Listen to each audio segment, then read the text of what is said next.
अस्सलाम वालेकुम नाज़रीन, आप देख रहे हैं मेरा यूट्यूब चैनल और मैं हूं मनाज़र हुसैन। नाज़रीन, दौज़ारा केस एक बहुत बड़ा केस बना पाकिस्तान का, एक बहुत बड़ी हाइप रही पूरे पाकिस्तान में। हर बंदा इसको अपने मुताबिक लेता रहा, लेकिन एक यूट्यूबर हैं, एंकर हैं ज़ुनैरा इमाम, जिन्होंने स्टार्ट से इसको सारे को देखा, इस पे आवाज़ उठाई। तो वो मेरे साथ मौजूद हैं, हमसे बातचीत करते हैं। मैडम, ये बताइएगा सबसे पहले ज़ुनैरा इमाम इस केस की तरफ आई कैसे?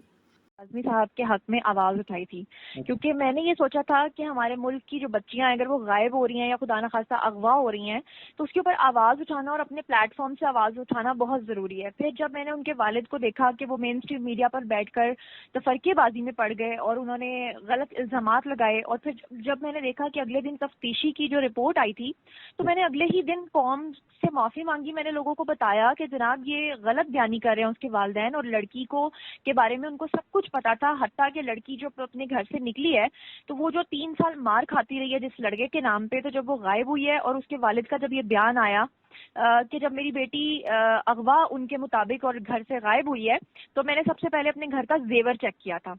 वहीं से मुझे समझ आ गई थी कि दाल में कुछ काला नहीं बल्कि दाल पूरी काली है। बहुत खुशी की बात ये थी कि उस वक्त जब मैंने लोगों को बताया कि लड़की अपनी मर्जी से फरार हुई है, तो पूरी कौम ने मेरी बात को माना। ना बिल्कुल। सिर्फ माना, बल्कि मुझे अप्रिशिएट किया। लेकिन उसके बाद इसमें एंटर हुए कुछ गलत किस्म के यूट्यूबर्स, और दुआ जरा के वालिद ने उन लोगों के साथ बैठ के जो इंटरव्यूज किए अच्छा। और जो एक बयानिया बनाया, झूठा बयानिया बनाया कि लड़की को नशे के इंजेक्शंस देकर किसी हुँ। गैंग ने अगवा कर लिया है, तो बिल्कुल। उसके बाद मुझे ये फाइट करनी पड़ी। फाइट इस तरह से करनी पड़ी कि मुझे लोगों को बताना पड़ा कि झूठ क्या है और सच क्या है। अच्छा मैडम, फ़ाइट आपने की, बिल्कुल आपने बहुत अच्छे से एक सिनफ़ियान की तरफ आप रही इस पूरे केस में। और फिर साफ़त करना एक मर्द के लिए भी मुश्किल काम है, लेकिन आपने फ़ीमेल होते हुए इस सारे केस को बहुत अच्छे से हैंडल किया। कुछ थ्रेट वगैरह धमकियाँ मिली?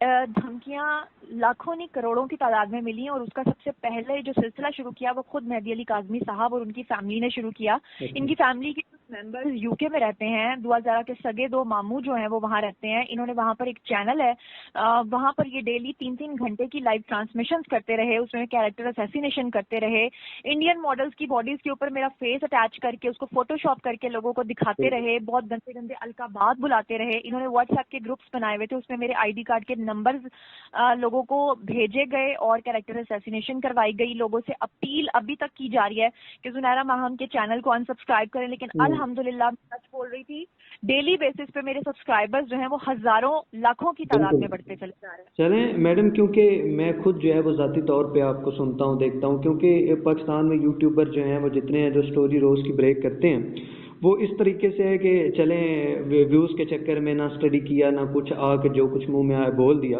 लेकिन मुझे इस चीज़ के हवाले से तो आप पे कंफर्मेशन है कि आप जो बोलती हैं ठीक, क्योंकि आपने स्टार्ट करती हैं अपनी फैमिली की तरह अपनी जो आपके सब्सक्राइबर हैं।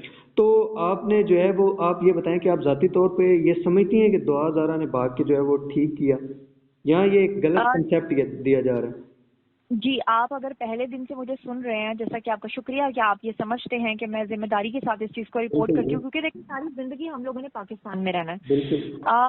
तो हम लोगों ने पाकिस्तान में इन्हीं लोगों के को अपना मुंह भी दिखाना है। अगर खुदा ना खास्ता हम गलत खबरें शेयर करेंगे तो कल को हम इन्हें क्या मुंह दिखाएंगे। आज अगर लोग यकीन नहीं भी करेंगे, तो कल मेरी बात जब सच्ची साबित हो जाएगी, और हो रही है, हो रही है जी, तो बिल्कुल आप सही। लोगों के सामने सच और झूठ आ जाएगा। आप जो कह रहे हैं कि क्या इसकी जस्टिफिकेशन है कि दुआ जहरा ने जो भाग के शादी की वो सही की, तो देखिए मैं पहले दिन से ये बात कर रही हूँ कि दुनिया की कोई लड़की भी अगर अपने घर से भागकर शादी करती है तो वो सरासर गलत करती है। मैंने कभी ये नहीं कहा कि लड़कियां घरों से भाग के शादी करें। मैंने हमेशा ये लफ्ज इस्तेमाल किए हैं कि उसने एक जायज काम यानी कि निकाह को गलत तरीके से किया। उसे बिल्कुल। अपने माँ बाप को मनाना चाहिए था, लेकिन फिर वो ये कहती है कि उसकी लाइफ को थ्रेट्स थे और उसने आखिरी दम तक देखा। देखिए ना, एक लड़की 3 साल से मार खाती रही, बिल्कुल। और एंड पर आकर जब उसकी आखिरी एक तो एंडिंग पॉइंट आना था उसकी लाइफ में, जो उसकी जिंदगी में एंडिंग पॉइंट आया और जो उसकी अकल में आया, उसने वो काम कर लिया। बिल्कुल।